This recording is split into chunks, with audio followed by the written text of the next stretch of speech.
13. Rencana.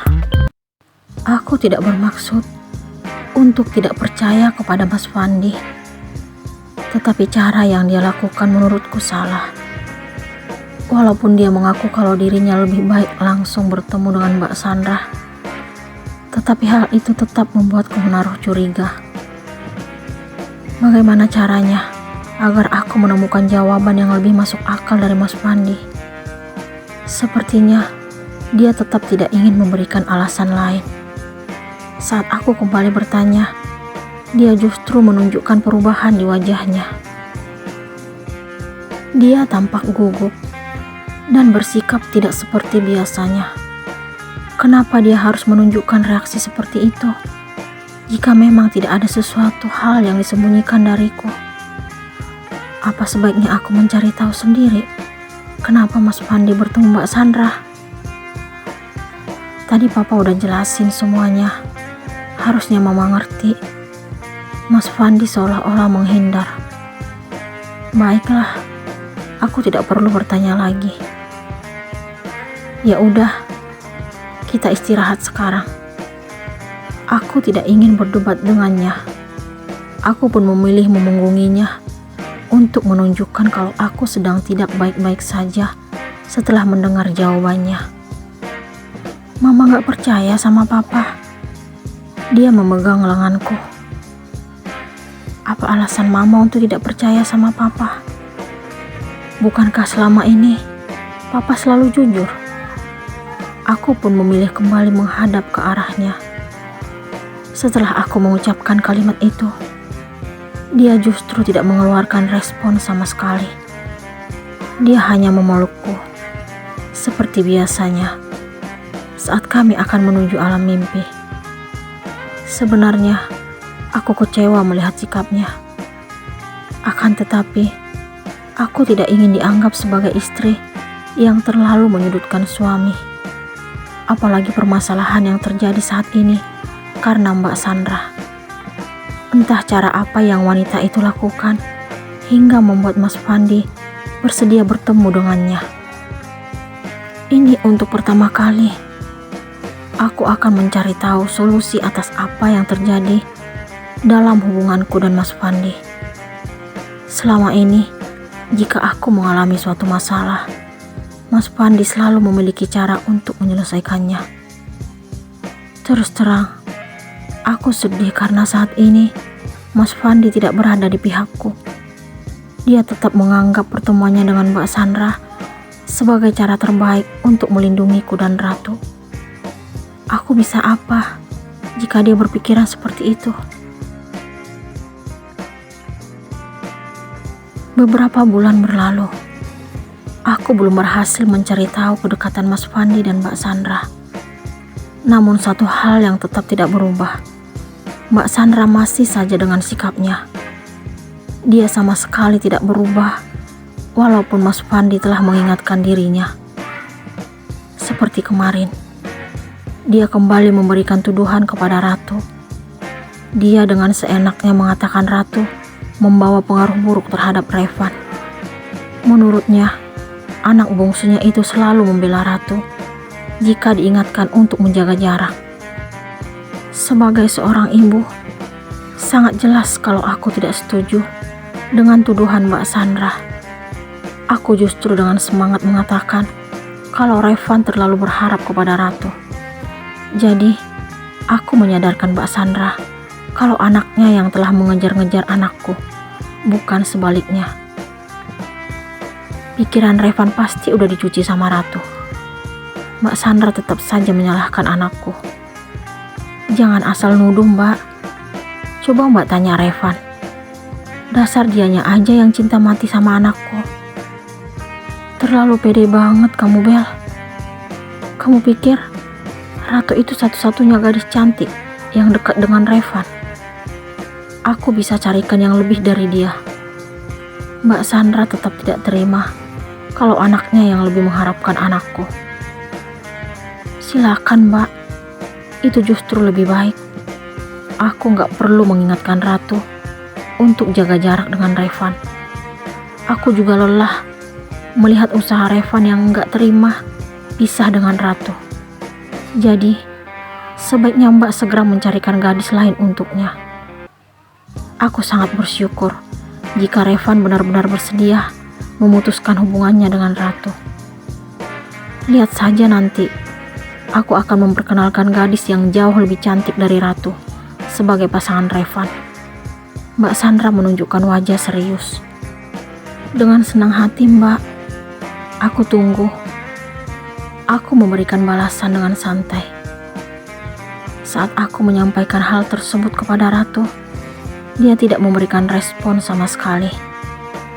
Sebenarnya, aku bingung melihat sikapnya yang seperti itu. Dia mengaku tidak memiliki hubungan istimewa lagi dengan Revan. Tetapi reaksi yang dia tunjukkan justru bertolak belakang. Aku tidak bermaksud untuk menghancurkan perasaan Ratu. Tetapi semua itu kulakukan demi kebaikannya. Mungkin jika Revan bukan anak Mbak Sandra, bisa saja aku tidak melarang kedekatan mereka. Aku tahu kalau Revan sangat baik dan sopan.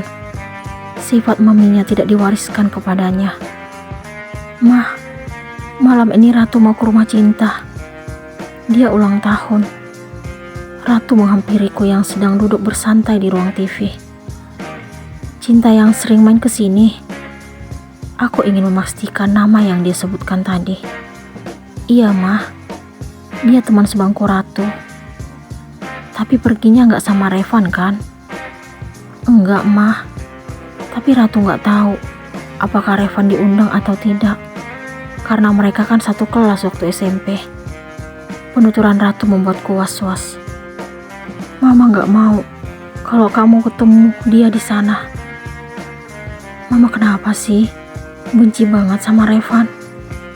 Salah dia apa, Mah? Dia gak pernah jahat sama Ratu.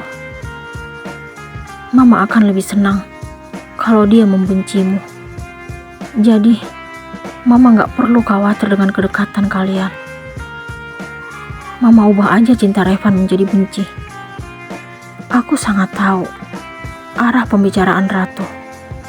Dia secara tidak langsung telah mengatakan kalau Revan masih tetap sangat mencintainya. Sungguh, aku benar-benar tidak tahu harus berbuat apa jika berbicara tentang hati.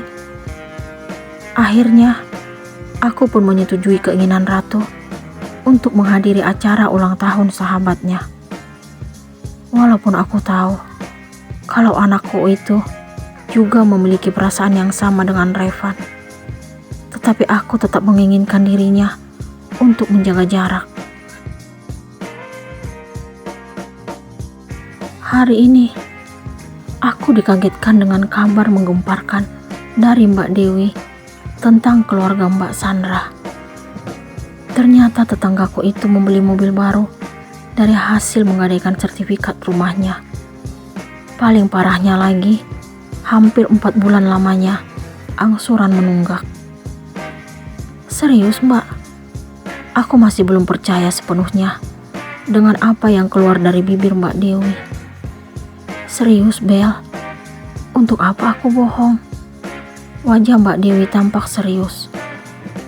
Siapa yang kasih info ke Mbak? Siapa lagi kalau bukan Mbak Sandra? Kenapa Mbak cerita ke aku? Iya, supaya kamu tahu. Mbak Dewi dengan santainya memberikan alasan. Aku tetap heran dan tidak habis pikir. Kenapa Mbak Sandra masih percaya kepada Mbak Dewi? Apa mungkin dia tidak tahu kalau Mbak Dewi selalu menceritakan info apapun yang dia dapatkan dari dirinya? Sebenarnya, sedih jika berada di posisinya. Dia mempercayai orang yang tidak mampu menjaga rahasia. Kenapa sampai nunggak? Tanya aku penasaran. Kan gaji Rama gak seimbang dengan pengeluaran. Lebih besar pasak daripada tiang. Apa? Bukannya jabatan Mas Rama enak di kantor tempatnya bekerja? Itu dulu, sebelum ketahuan korupsi. Korupsi? Iya, itu semua karena Sandra. Kemauannya terlalu banyak. Aku tidak dapat membayangkan Seperti apa kesabaran Mas Rama untuk menghadapi Mbak Sandra? Selama ini, aku berpikir kalau keuangan mereka sangat lancar karena melihat penampilan Mbak Sandra yang tidak kalah dari wanita sosialita. Ternyata, apa yang terlihat di depan mata tidak selamanya sesuai dengan kenyataan yang ada. Aku tidak pernah menyangka kalau saat ini Mbak Sandra sedang mengalami kesulitan dalam keuangan. Bagaimana kalau dia dan Mas Rama tidak mampu membayarkan angsuran rumah mereka? Apakah Bang akan bertindak lebih tegas? Mungkinkah ini sebagai petunjuk atas niat dan harapanku selama ini?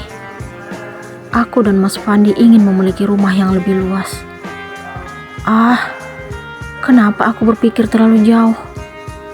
Kenapa aku seolah-olah tertarik dengan rumah Mbak Sandra? Seandainya aku punya uang, aku pasti akan beli rumah Sandra. Mbak Dewi kembali membuka suara. Apa? Jadi Mbak Sandra berniat untuk jual rumahnya? Aku terkejut mendengar ucapan Mbak Dewi. Iya, dia mengaku lebih memilih mempertahankan mobil kesayangannya daripada rumah. Dia bilang mau beli rumah biasa aja.